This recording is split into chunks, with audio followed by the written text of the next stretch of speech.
Hi friends, இந்த வீடியோவில் 2025 TNPSC group 4ல் கேட்ட ஒரு கொஷினை தான் டிஸ்கஸ் பண்ண போகிறோம். என்ன கொஷின்னு பார்த்தீங்கன்னா, ஒரு வகுப்பில் 80 மாணவர்கள் உள்ளனர். ஒரு குறிப்பிட்ட நாளில் 25% பேர் வருகை புரியவில்லை எனில் வருகை புரிந்த மாணவர்களின் எண்ணிக்கையை கண்டறியவும். அதாவது ஒரு கிளாஸில் ஒரு வகுப்பில் பார்த்தீங்கன்னா 80 மாணவர்கள் இருக்கிறாங்கன்னு சொல்கிறாங்க டோட்டலாக. அதில் பார்த்தீங்கன்னா ஒரு குறிப்பிட்ட நாளில் 25% பேர் வரலன்னு சொல்கிறாங்க. 25% பேர் வரலன்றாங்க. அப்போது அன்னைக்கு வருகை புரிந்தவர்கள் எத்தனை பேர்லாம் அன்னைக்கு ப்ரெசண்ட்டு, ஆப்சண்ட் ஆனது 25% பேர், ப்ரெசண்ட் ஆனது எத்தனை பேர்னு கேட்குறாங்க. அவங்க ஆப்சண்ட் ஆனது பர்சன்டேஜில் கொடுத்துருக்காங்க. இதை வந்து நம்பராக மாற்றணும்.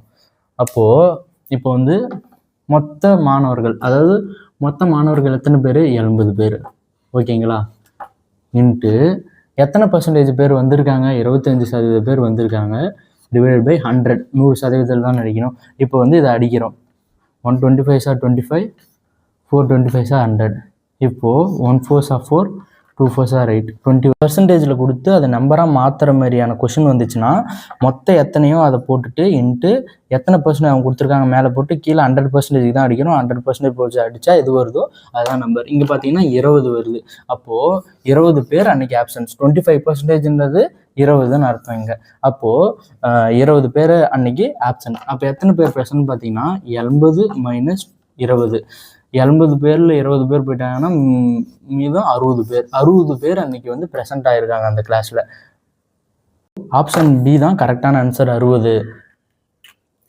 இந்த வீடியோ உங்களுக்கு பிடிச்சிருந்தா லைக் பண்ணுங்கள். யாருக்கு யூஸ்ஃபுல்லாக இருக்குன்னு நினைக்கிறீங்களோ அவங்களுக்கு ஷேர் பண்ணுங்கள். தேங்க்ஸ் ஃபார் வாட்சிங். இந்தமாதிரி competitive exams related videos and அப்டேட்ஸ்க்கு காம்படிட்டிவ் எக்ஸாம்ஸ் தமிழை சப்ஸ்கிரைப் பண்ணி